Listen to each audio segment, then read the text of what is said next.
Bom dia a todos.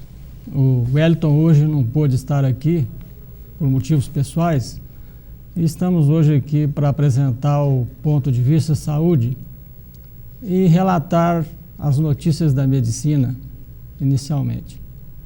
Repercutiu intensamente entre a população a notícia de que o ginkgo biloba não previne Alzheimer e nenhuma outra doença relacionada à cognição. O JAMA publicou na semana passada essa notícia que nós demos aqui e é um fato importante na saúde pública porque há um desperdício enorme em dinheiro comprando medicamentos que não funcionam. E nesse caso, o ginkgo biloba para essa condição ele realmente não funciona. Esse estudo comprovou isso, feito nos Estados Unidos. Agora, a Anvisa, Agência Nacional de Vigilância Sanitária, não liberou esse medicamento para essa indicação de prevenção de defeitos de cognição, entre os quais a doença de Alzheimer. Então é preciso ter muita alerta com as prescrições médicas fora da bula. Ela pode servir, esse medicamento pode servir para outra situação, mas não para esse tipo.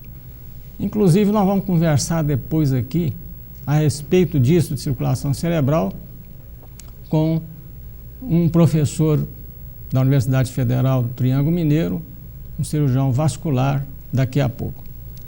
Uma outra notícia também muito importante de medicina preventiva, de saúde pública, é que o exercício físico praticado precocemente entre jovens de 15 a 18 anos, ele ajuda a melhorar o QI, quer dizer, o coeficiente de inteligência, porque estimula a formação de neurônios no hipocampo, que é o centro do aprendizado no cérebro. Esse estudo aqui foi feito na Suécia com 1 milhão de jovens entre 15 e 18 anos. E várias pessoas aqui no Brasil concordam com ele, inclusive os professores de neurologia da Unicamp e da Universidade Federal de São Paulo. E uma outra notícia que saiu recentemente, eu acho que isso aqui também tem um impacto sobre a saúde pública pela utilização de medicamentos, às vezes necessários, e foi tratado no último Congresso Brasileiro de Psiquiatria. O professor David Goldberg, que é professor de psiquiatria no King's College de Londres, ele diz o seguinte: criar doenças mentais só atrapalha o tratamento. O que é criar doenças mentais? É criar denominações e subtipos de uma mesma doença, apenas com outras intenções que não caberia discutir aqui. Diz ele: o psiquiatra que criou uma das ferramentas mais usadas hoje em saúde pública diz que os livros considerados as bíblias dessa área médica pecaram por inventar um número muito grande de doenças mentais. Na opinião dele, os psiquiatras precisam abandonar o hábito de subdividir transtornos. Então tem transtorno de timias, transtorno de depressão, transtorno disso, transtorno daquilo, quando poderia reunir tudo isso, às vezes, apenas numa doença só. Então ele fala que ansiedade e depressão, eles inventaram uma infinidade de subtipos e evitar que essas listas de comportamentos normais sejam confundidos com doença. Ele dá como exemplo aqui, um indivíduo às vezes está triste, perdeu algum ente querido, ou teve alguma perda, que é um fenômeno natural, e isso às vezes é classificado como sendo uma doença, o que é errado. Nós vamos conversar hoje aqui então com o Dr. Ricardo Sofiati Mesquita de Oliveira, que é um dos mais hábeis cirurgiões vasculares da região com uma grande experiência já, e que ele alia a habilidade manual que todo cirurgião deve ter, um grande conhecimento clínico. Isso é necessário em todas as áreas médicas, mas principalmente em especialidades sistêmicas, como é a cirurgia vascular. Porque em todo lugar do nosso organismo existe uma artéria, uma arteríola para levar o sangue. E conhecer todas essas áreas implica estudar muito, atualizar muito para o bem da medicina. Doutor Ricardo, bom dia. Bom dia, professor Hamid. Para mim é um prazer enorme estar aqui na TV Universitária, participar do seu programa que tem uma grande utilidade pública. Ricardo, para começar, você já imaginou se o William Harvey não tivesse descoberto a circulação? Você já imaginou como seria? Seria complicado, porque hoje grande parte das doenças que levam os nossos pacientes a óbito são cardiovasculares, são do aparelho circulatório. A Folha de São Paulo publicou há pouco uma pesquisa do Datafolha junto com o IBGE e o Conselho Nacional de Saúde. Aproximadamente 28% de todos os brasileiros vão morrer com algum tipo de doença do aparelho circulatório. Ricardo, antes de entrarmos propriamente nisso, eu queria saber qual é a sua opinião sobre esse fato que eu relatei do uso do ginkgo biloba receitado indiscriminadamente para várias situações, quando ele só funciona para uma situação, só funciona para uma. Porque isso tem sido prescrito de uma forma muito grande. O que você acha disso? Bom, o que acontece muitas vezes em medicina e saúde pública e medicina popular, vamos dizer assim, é que às vezes uma droga é lançada no mercado com um propósito específico e durante o decorrer do uso dessa droga, a grande parte da população não tem o benefício esperado. Isso é uma coisa. Segundo, no Brasil nós temos uma cultura, o Brasil hoje é o segundo país em consumo de vitaminas e similares, no qual se encontra o ginkgo biloba, que é um fitoterápico, vamos dizer. Então existe o uso discriminado, e o uso discriminado ele é muito maléfico, danoso à população, porque muitos pacientes usam a droga achando que ela não vai ter efeito maléfico nenhum. Ou seja, o paciente pensa, bom, se não fizer bem, mal não faz. Não é assim. Essa droga ela pode, em alguns pacientes, dar efeito antiplaquetário, o paciente pode ter um acidente, pode ter um sangramento importante, ou em alguns tipos de cirurgia pode sangrar abundantemente, e ele mal relata para o médico, ou para o anestesista, ou para o clínico dele, que já tomou essa droga, ou vem tomando a droga antes de uma grande cirurgia, por exemplo. Então, é um fator complicador. Os pacientes, mesmo drogas fitoterápicas, eles devem ser indicados por médicos que conhecem o efeito da droga. E o paciente ele tem que saber que qualquer tipo de medicamento pode levar a efeito colateral. Ricardo, só para resumir aqui um pouco, existe algum estudo em relação ao ginkgo biloba, que até tem várias denominações comerciais, nós não podemos falar aqui, que prova que dilata vaso mesmo? Não. Prova instrumental, quer dizer, tem alguma arteriografia ou qualquer outro tipo de procedimento que prova que ele alarga os vasos? Porque é indicado também, às vezes, para vertigens. Não, o ginkgo biloba, ele não tem efeito direto sobre a musculatura do vaso. Ele não tem nenhum trabalho científico hoje, internacional, que seja de cunho científico internacional, que prove que haja efeito vasodilatador do ginkgo biloba. Então é o seguinte, eu acho que ficou provado aqui que essas substâncias ditas vasodilatadoras, talvez com exceção de algumas, não dilatam nada. Quer dizer, utilizar isso só porque ouviu falar em algum lugar ou alguma propaganda às vezes até farmacêutica, da indústria farmacêutica, do indivíduo cair nesse conto da sereia e gastar R$200 por mês, por ano às vezes uns 1.000 e tantos reais, para não resolver nada. Ricardo, outro assunto aqui que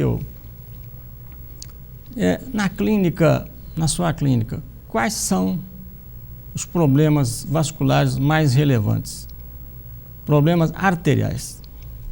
Você podia resumir rapidamente isso aí? Pois não. Os problemas arteriais mais relevantes são dois básicos. O mais importante é o estreitamento da luz do canal da artéria, que nós denominamos aterosclerose obliterante, que nada mais é do que a placa, o depósito da placa de gordura obstruindo a luz do vaso, obstruindo o canal, fazendo com que o órgão que está sendo nutrido por aquele vaso sofra o que nós chamamos de isquemia.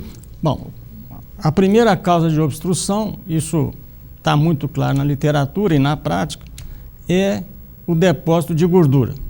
Exatamente. Né? O depósito de gordura. Agora, o depósito de gordura em si, ele mesmo, provoca ou existe uma reação autoimune, né? Um processo inflamatório, como está provado já no problema coronariano. Agora, no cérebro e na periferia, existe esse fator autoimune. Autoimune é quando o organismo reage contra ele mesmo. Como é que você vê essa situação? O processo inflamatório, a arterite, que está associada com a placa de ateroma, ela pode ser primária, ou seja, tem pacientes que têm a vasculite, que tem doença arterial inflamatória primária, ou seja, primeiro a artéria inflama, e todo o fator que faz com que haja injúria, lesão da parede arterial, ele faz com que a placa de gordura cresça mais rápido. Esse é um fator. O outro fator é que tem pacientes que já são do grupo de risco para a formação da placa de ateroma, ou seja, são diabéticos, hipertensos, tabagistas, que têm hereditariedade importante, eles formam a placa mais precocemente e junto com essa placa, muitas vezes nós temos um processo inflamatório intenso. Então tem pacientes que têm placas menores com muito processo inflamatório na placa. E essa placa pode se romper, essa placa pode se degenerar e soltar pequenos fragmentos para dentro do cérebro, dos rins e dos membros inferiores, levando o que nós chamamos de embolia. Esse primeiro grupo que você falou está no campo da reumatologia, das doenças reumáticas. Mas no segundo grupo que você falou, como é que a pessoa identifica isso, assim, de uma forma muito popular, para ele procurar já o especialista? Vamos começar pelo cérebro, depois nós vamos para as pernas. Exatamente.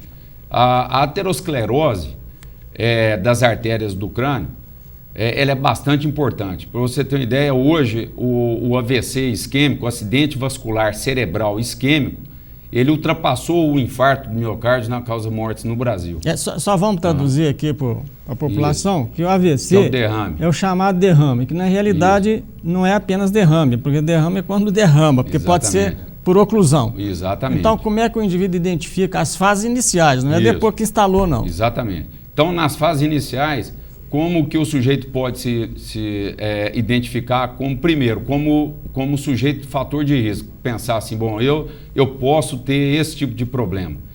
A idade, ela é importante. Isso geralmente acontece após 50 anos de idade.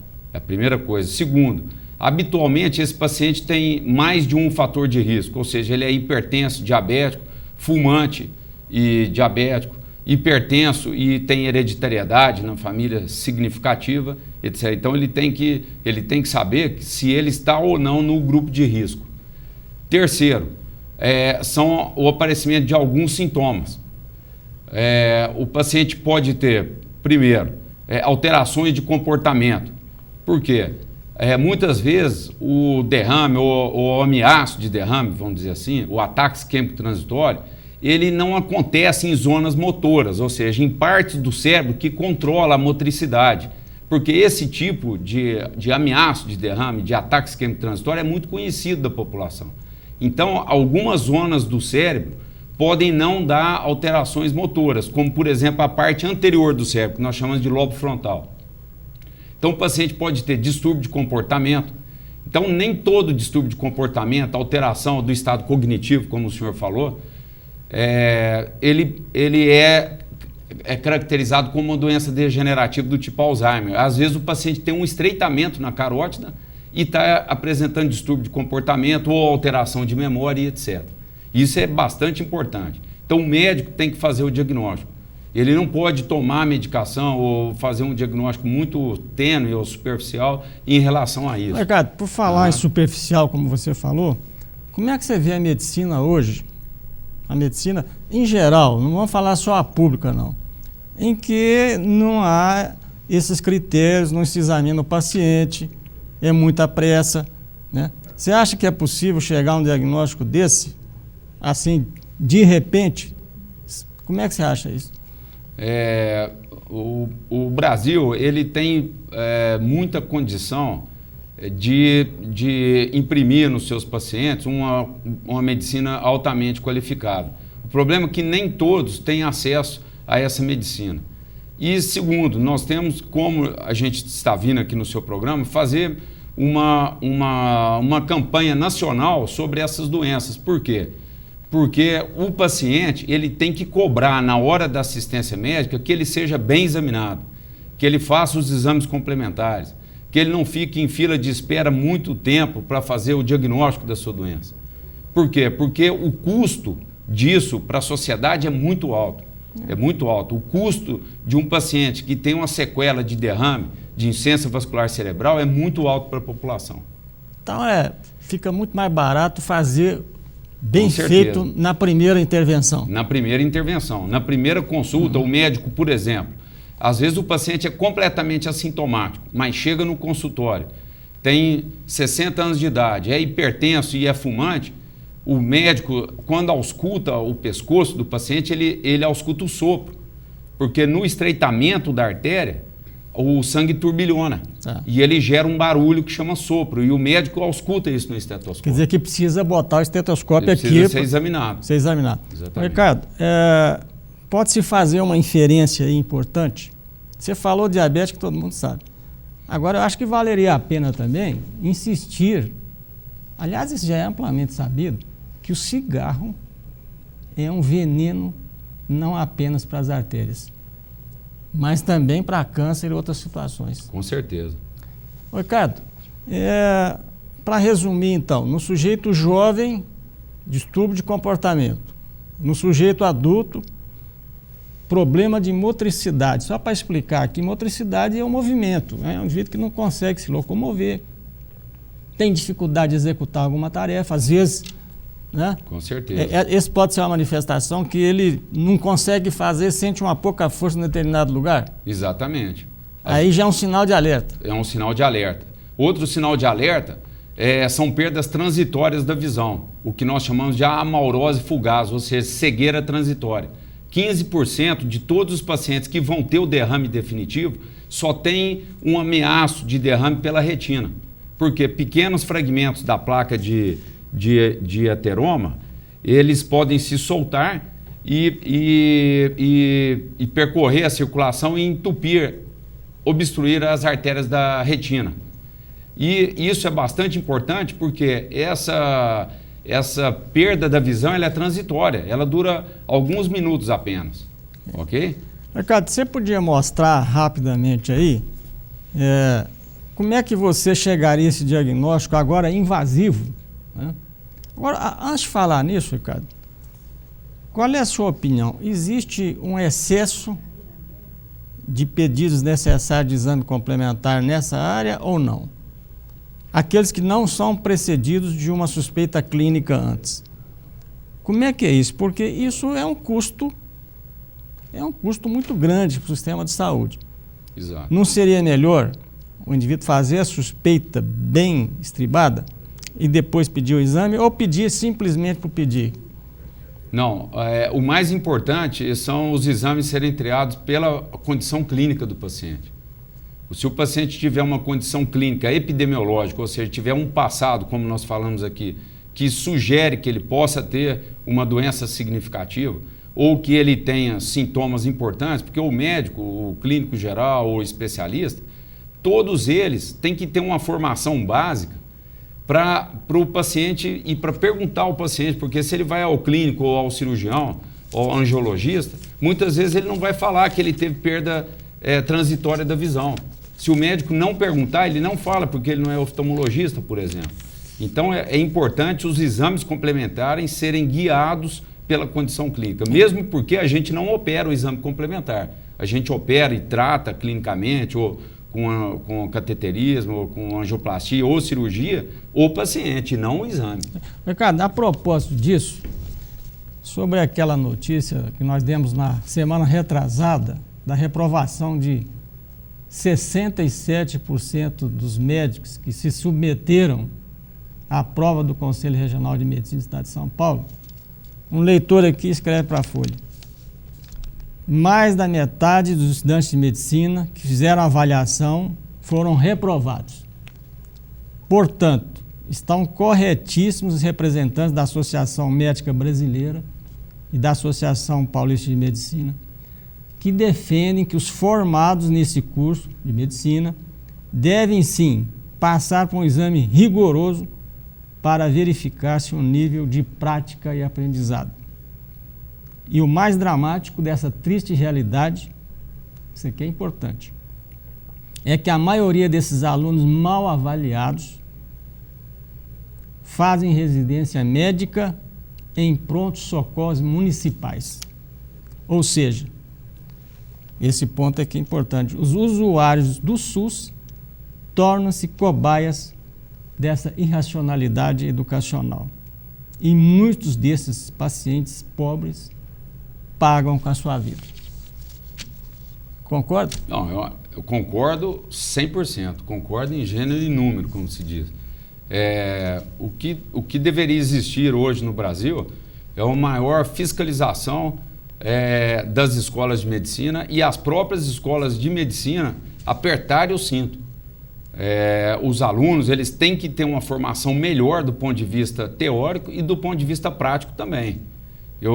Antes de começar o programa, eu te falei que muitos locais passam por problemas de adestramento dos clínicos e dos cirurgiões, muitas faculdades de medicina, porque não tem material técnico para trabalhar, ou seja, animais para trabalhar, e esses alunos acabam aprendendo nos humanos. E isso é complicado. E aí tem que ter uma supervisão importante, a gente tem que ser rigoroso em relação a esse assunto. Ricardo, outro aspecto importante, você vai me responder depois do intervalo, e quando vem um exame positivo, quer dizer, mostrando que o indivíduo tem uma alteração naquele exame, e o paciente não tem nada. Você vai responder daqui um pouquinho, depois do intervalo. Então vamos a um rápido.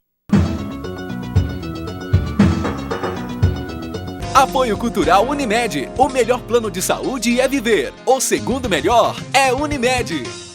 Ricardo, repetindo a pergunta para quem está vendo o programa a partir de agora, qual é a sua conduta?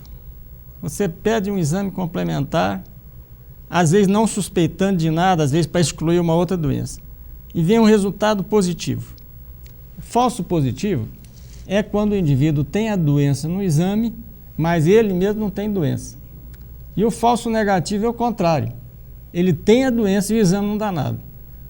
Você que, cirurgião vascular, que às vezes a vida depende de você, como é que você faz diante de um resultado desse tipo?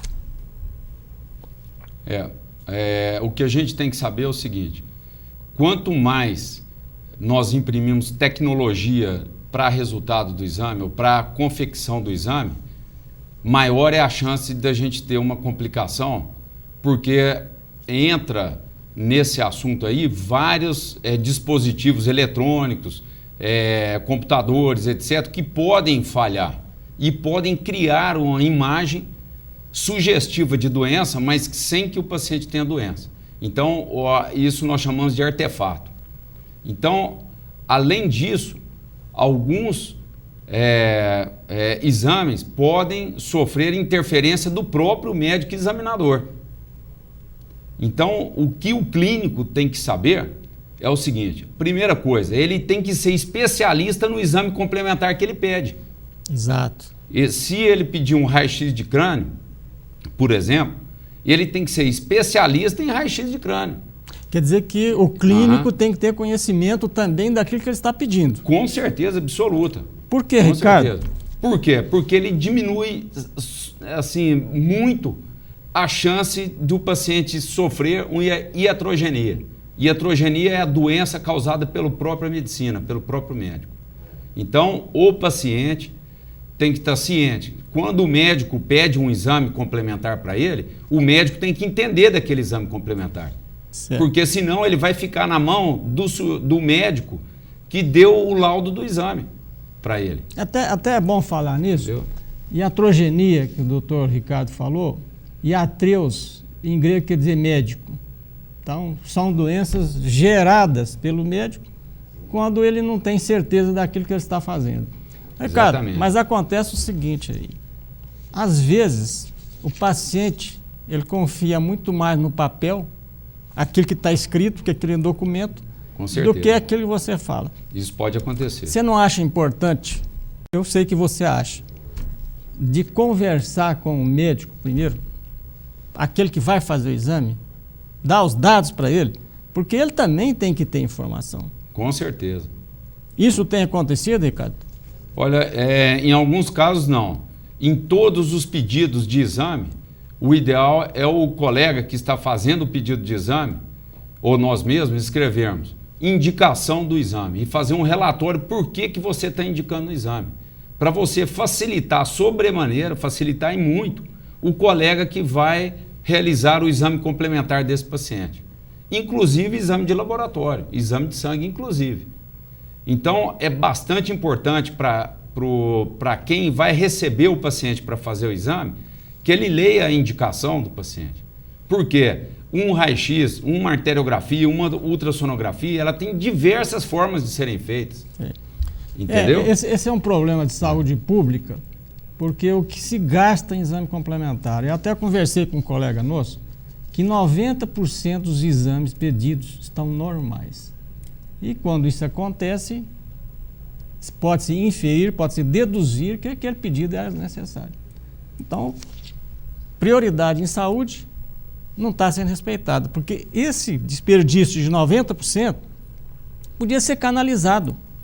Com certeza. Canalizado para prevenção. Para prevenção e para melhorar o atendimento médico. Com certeza. Ricardo, vamos passar do cérebro aqui agora, que eu acho que ficou claro. Eu só queria fazer aqui uma discussão muito preliminar e rápida, que é aquelas vasculites que o doutor Ricardo falou, que não são provocadas por aterosclerose, quer dizer, por gordura, elas têm uma origem numa perda de reconhecimento do que é nosso.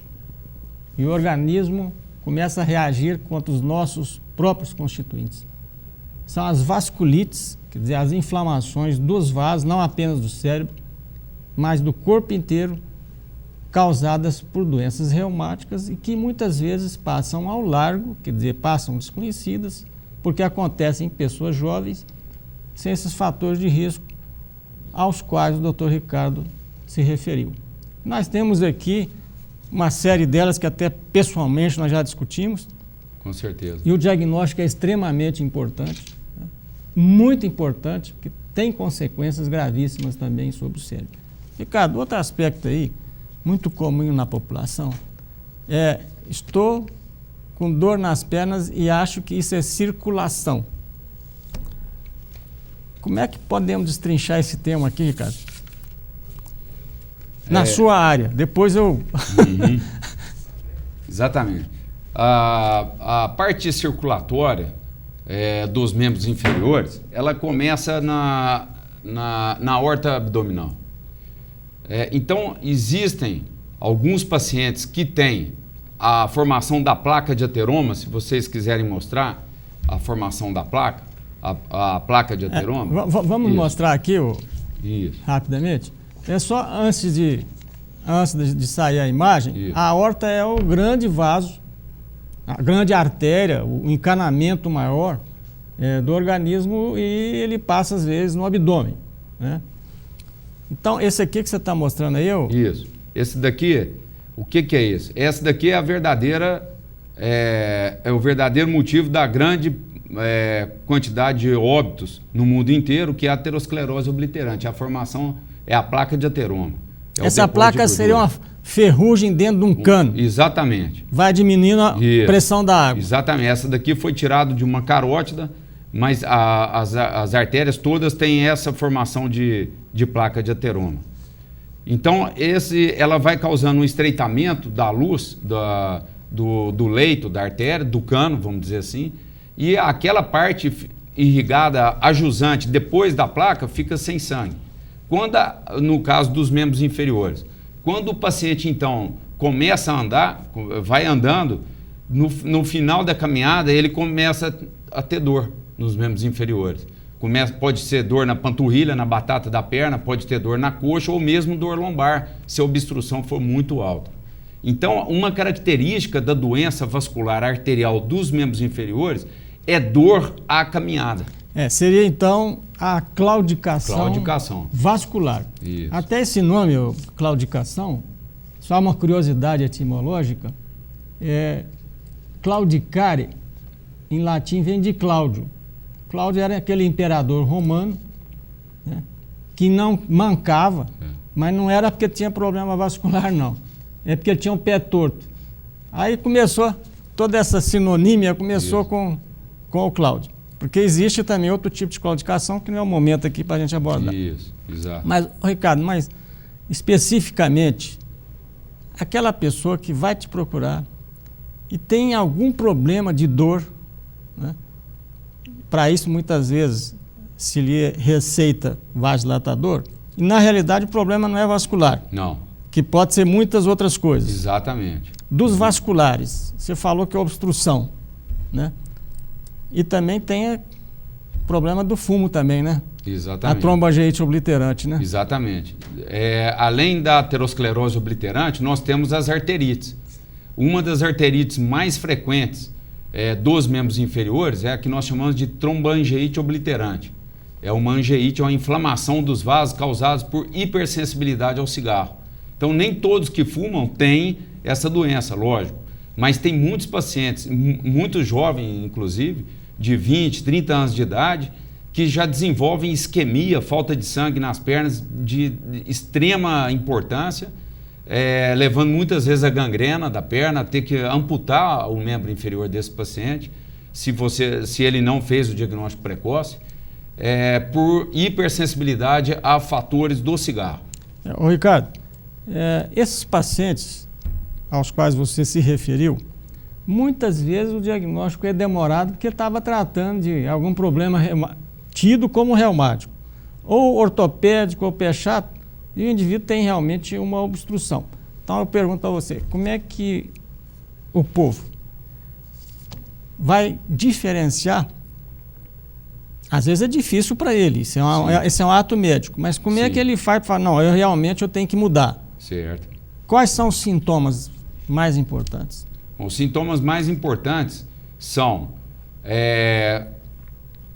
dor à caminhada, ou seja, ele começa a ter dor nos membros inferiores com 1.000 metros primeiramente, depois essa dor passa para 500 metros de caminhada e o período de caminhada, a distância percorrida por ele vai encurtando, isso é muito importante. Outro aspecto eu acho que também é caminhar ladeira acima, né? Exatamente, porque ele consome mais oxigênio no músculo, ele precisa de mais sangue, como a artéria está estenosada, está estreitada, ele vai sentir a dor mais precocemente. Ricardo, mas nos casos menores, por exemplo? Além disso, ele tem frialdade na perna. Bom. Ele tem diminuição da temperatura da perna. Ele sente que uma perna está mais fria que a outra, ou as duas pernas estão mais frias que os braços. Aliás, essa você considera uma condição sine qua non, quer dizer, não existe sem isso, ou não? Não. O paciente pode não existir. Pode não existir. Alteração ele pode de temperatura. ter temperatura normal, porque muitas vezes ele ainda não sofreu um grau de isquemia suficiente para diminuir a temperatura da perna. Sei, sei. Isso pode acontecer. E coloração também você acha importante? A coloração é importante, principalmente quando o paciente coloca a perna para cima. Então, quando o paciente coloca a perna ligeiramente elevada, uns 20 centímetros, 30 centímetros, a perna fica pálida, porque o sangue não consegue vencer a subida e o pé do paciente fica pálido. Então, a perna que está doente, ela fica muito branca em relação à outra que não tem a doença. Isso para problema arterial? Para problema arterial. E quando ele coloca a perna para baixo, a quantidade de sangue venoso que fica ali na perna, porque ele vai ter que fazer uma troca lenta, então ele tem a cianose, o azul da perna de pendência. Então ele tem palidez de elevação e cianose de pendência da perna. A perna fica azulada. Isso é inverso, por exemplo, em relação à varizes, que o indivíduo melhora colocando a perna para cima. Quando o paciente tem insuficiência venosa, ou seja, o retorno que está comprometido, ou seja, ele coloca a perna para cima e ele melhora, porque ele melhora o retorno. Então problemas de varizes, por exemplo, de insuficiência venosa, os pacientes melhoram com a perna para cima. Problemas de doença arterial, como nós estamos comentando aqui, aterosclerose, eles pioram com a perna para cima. Sim, sim. Okay? Ricardo, um outro aspecto também, porque é muito frequente pacientes se queixarem de circulação, quer dizer, entre aspas, né? E na realidade não é nada de problema circulatório. Existe um tipo de dor associada a essas manifestações, é chamada dor neuropática, em que há um comprometimento das pequenas fibras, das fibras menores do sistema nervoso, do nervo periférico. E dá esse problema de circulação. E o indivíduo, às vezes, sofre intervenções, né, desnecessárias. Exato. Ô, Ricardo, como é que você trata o indivíduo que tem uma insuficiência vascular precoce, que não necessita de cirurgia? E aí nós voltamos aí. Você usa vasodilatador periférico? Você acha que funciona? Olha, nós tratamos da seguinte maneira. A grande maioria dos pacientes, eles ficam inicialmente no tratamento clínico. Quem são esses pacientes? São aqueles que ainda conseguem andar uma distância razoável para ir trabalhar, por exemplo. Ele não limita a condição socioeconômica do paciente à caminhada. E aqueles pacientes que têm que se enquadrar obrigatoriamente no tratamento clínico dos fatores de risco. O que é tratar os fatores de risco? Tratar o diabetes, tratar a hipertensão arterial, tratar a obesidade, tratar a hipercolesterolemia. Isso é fundamental. E abolir o tabagismo. Se você não trata clinicamente o seu paciente dos fatores de risco, você não melhora as condições de risco, que são essas que eu falei, não adianta você operar. Não adianta você colocar stent, não adianta você dilatar a artéria, não adianta. Por quê? Porque o sucesso da cirurgia, o sucesso da angioplastia, eles dependem em muito do tratamento clínico. Então todos os pacientes vão para o tratamento clínico. Se o paciente volta a fumar, você tem que explicar para ele, o seu risco voltou a aumentar. Porque o cigarro, ele dura 12 horas na corrente circulatória, o efeito dele. Então basta ele fumar 2 por dia que ele está contaminado. E isso para a gente é imprescindível que ele faça o tratamento clínico, a primeira coisa. Segundo, nós usamos drogas que diminuem o efeito da coagulação referida às plaquetas. Traduzindo, ralear o sangue. Ralear o sangue com drogas do tipo aspirina, por exemplo. Elas têm um efeito e nós seguimos as normas internacionais, que são os guidelines, para tratamento das doenças vasculares. Todo médico tem que seguir as normas internacionais aceitas internacionalmente pelos comitês de pesquisa, de ensino, da sua especialidade. Ou seja... Isso é muito importante. Ou seja, não pode ir pela conversa de propaganda da indústria. Exatamente. Não pode ir. No bloco seguinte, mas você vai responder depois, você falou em aterosclerose de aorta, que pode levar a um aneurisma e a uma ruptura de aneurisma. No segundo bloco, você vai responder como é que a gente faz o diagnóstico, que muitas vezes é confundido com hérnia de disco, porque o indivíduo tem uma dor violenta na perna. Então vamos a um rápido intervalo e voltamos em seguida. Apoio Cultural Unimed. O melhor plano de saúde é viver. O segundo melhor é Unimed. Ricardo, em relação à pergunta anterior, essa do aneurisma de aorta abdominal em vias de estourar, o indivíduo tem manifestações que simulam hernia de disco. Quer dizer que o indivíduo tem que encaminhar imediatamente para o pronto-socorro e aí é cirurgia. Exatamente. Cirurgia. Mas vou voltar um pouquinho antes. Quando não há indicação cirúrgica, pode-se fazer algum procedimento, por exemplo, colocar um stent, dilatar, antes de romper, é claro. Exato. Ou aí não adianta nada? Não adianta. Essa pergunta ela é bastante importante, por quê? Porque de 13% a 15% de todos os aneurismas da aorta, eles só dão dor lombar.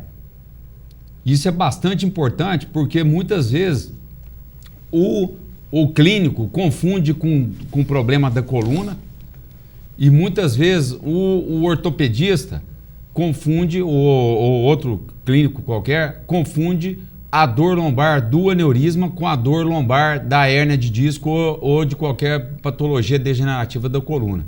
Então é bastante importante que se faça o diagnóstico correto, se a dor é do aneurisma ou se a dor é da coluna. Bom, isso é fácil para o reumatologista. Isso, exatamente. Porque a dor de hérnia de disco ela tem manifestações de sensibilidade, o indivíduo tem sensibilidade dolorosa, o tipo de radiação, relação com o esforço, com os movimentos. Exatamente. De flexão e manobras. Manobras é um tipo de exame, manobras semióticas, que ele fazendo, ele sabe se é hérnia de disco ou não. Exatamente. E o tipo de instalação também, né? O tipo de instalação. Quer dizer, nesse caso, antes da cirurgia, você pode ter algum procedimento que funciona, por exemplo, colocar um stent ou aí não cabe? Não. Nos aneurismas da aorta abdominal, o aneurisma que é uma dilatação, nós temos dois tipos básicos de tratamento. Ou cirurgia a céu aberto, que é a mais comum, em que se abre o paciente e se coloca implantes, uma prótese no local da artéria que está danificada. Então esse daqui é uma prótese de aorta, ela é uma prótese que se incorpora perfeitamente ao organismo, ela não causa rejeição e esse tipo de prótese, para você ter uma ideia, é usada há mais de 30 anos, com sucesso total. Quando os pacientes não têm condição cardiopulmonar para ser submetido a uma grande cirurgia, então nós implantamos nesses pacientes materiais metálicos pelas pernas, ok? Então é o que nós chamamos de angioplastia. Esse material metálico, que é um stent muito grande, ele é completamente diferente do stent que nós colocamos no coração, ok? Ele é um metal inteligente, ele abre sozinho, ele não precisa de balão para abrir, ok? Então ele entra fechado e abre na aorta do paciente e eles são revestidos com essa prótese. Então eles vêm encapados. E nesse local, então, nós preenchemos aquela parte interna do aneurisma e fazendo com que o sangue entre dentro do stent e não mais force o aneurisma para romper. Então existem dois tratamentos básicos para o aneurisma da aorta. Um é cirurgia, que é o mais convencional, é o que dá mais certo, vamos dizer assim, mas naqueles pacientes que não podem operar por problemas cardíacos, por problemas pulmonares sérios, nós temos uma segunda opção, que é fazer o tratamento via cateterismo, via angioplastia, ok? Ricardo, esse estreitamento, esse aneurisma, ela pode existir em outros locais próximos da aorta, por exemplo, na artéria renal. Exatamente. Pois é, como é que o paciente que tem, às vezes, um estreitamento da artéria renal, como é que ele sabe, tem algum sintoma identificador? Pressão arterial, por exemplo, alta. Quais são as outras manifestações? Ele não vai fazer o diagnóstico, evidentemente, mas lógico, que pelo menos ele possa suspeitar e procurar um médico. Possa suspeitar. Então, o estreitamento da artéria renal, ele acontece por duas causas básicas, que são as mais frequentes. A mais frequente no paciente idoso é a formação da placa de ateroma, é o que nós estamos conversando aqui, a mesma que entope as carótidas, que entope as artérias dos membros inferiores, etc., causado pelo cigarro, diabetes, hipertensão, etc. A outra causa que acomete mais os jovens são displasias da artéria, ou seja, malformações da artéria, levando a estreitamento, a sineca, a cicatrização da artéria, provocando sintomas e sinais em pacientes jovens. Então, nos jovens, ou seja, aqueles pacientes que aparecem, por exemplo, com hipertensão arterial abaixo dos 25 anos de idade, esses têm que tomar muito cuidado, porque uma das maiores causas disso são alterações congênitas, eles já nasceram daquela forma e essas alterações vão apertando e estenosando a artéria até causar hipertensão arterial. Então, o sinal mais importante é o surgimento de hipertensão arterial em pacientes jovens. E nos adultos, nos mais idosos, seriam aqueles pacientes que têm uma hipertensão leve, controlada ou nunca tiveram hipertensão arterial e depois dos 60, 70 anos começam a aparecer com hipertensão arterial severa. Por quê? As hipertensões arteriais causadas por estreitamento da artéria do rim são mais severas. Elas são de difícil tratamento. Então, e chama muita atenção. Às vezes o paciente tem que tomar 3, 4 antihipertensivos, o cardiologista fica com uma dificuldade tremenda, ou clínico, de tratar a hipertensão arterial desses pacientes, e eles começam a suspeitar que esse paciente, que apareceu com hipertensão arterial tardia, por exemplo, um senhor que nunca teve hipertensão arterial, e subitamente aparece com ela, ou alteração da função do rim. É isso que eu ia te perguntar. Exatamente. Quais são as outras alterações do funcionamento renal, por exemplo, o clearance? Isso. Só para traduzir, é bom pedir um exame de urina. Exatamente. Os pacientes que têm alterações já da função renal, eles elevam a ureia e creatinina no sangue e alteram o clearance, ou seja, o sistema de limpeza do rim, ok? O sistema de formar a urina concentrada para jogar as excrescências fora. Então, os pacientes entram num quadro que podem entrar, né? Lógico, num quadro de insuficiência renal associada à hipertensão arterial. Então, são alterações do parênquima do rim, da carne do rim, do funcionamento do rim, associado à hipertensão arterial severa. Esses são os principais sinais de estreitamento da artéria do rim. Agora, é preciso saber tirar a pressão arterial, né? É aparentemente fácil, mas, por exemplo, nós já falamos aqui com os cardiologistas já, tem que tirar a pressão arterial com o indivíduo sentado. Só deitado não vale. Tem que tirar sentado e em pé, conforme o caso, para ver se tem hipotensão ortostática. E tem que estar calibrado, tal, né? Quer dizer, não é o momento para tratar disso agora, mas é bom lembrar que essas falsas tiradas de pressão arterial têm que ser vistas com cautela, né, Ricardo? Exatamente. Às vezes no consultório vascular nós temos que medir a pressão, às vezes nos 4 membros, nos 2 braços e nas 2 pernas, porque nós tratamos, esses pacientes são encaminhados já praticamente para tratamento vascular. Sei. Ricardo, o que você acha desses remédios populares, né, que tem uma infinidade aí, é a raiz tal, é a planta tal, é o chazinho da meia-noite? Isso aí raleia sangue mesmo ou é conversa? Eu, por exemplo, não acredito nisso. O que você acha? Hoje, as medicações utilizadas para ralear o sangue, vamos dizer assim, elas têm origem bioquímica na grande maioria das vezes, a não ser o anticoagulante oral, que é o Marevan, que é um derivado. Agora, do ponto de vista fitoterápico, não tem ainda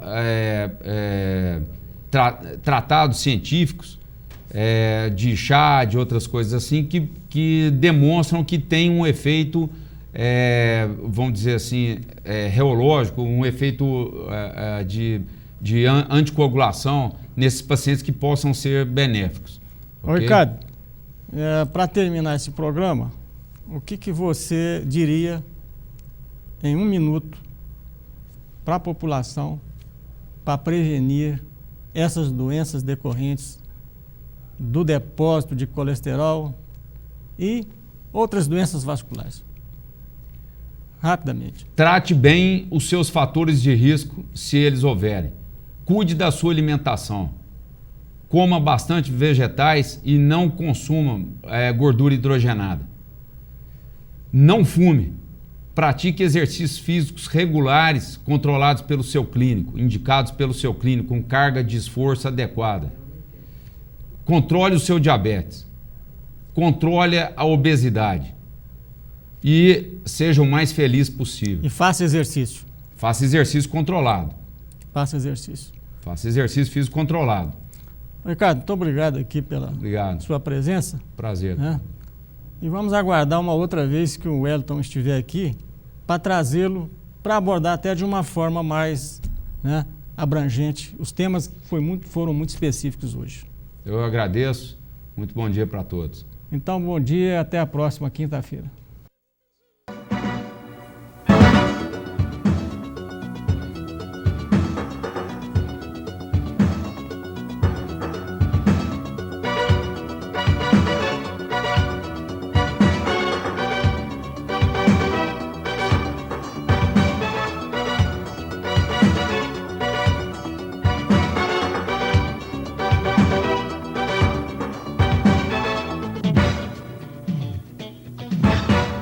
Apoio Cultural Unimed. O melhor plano de saúde é viver. O segundo melhor é Unimed.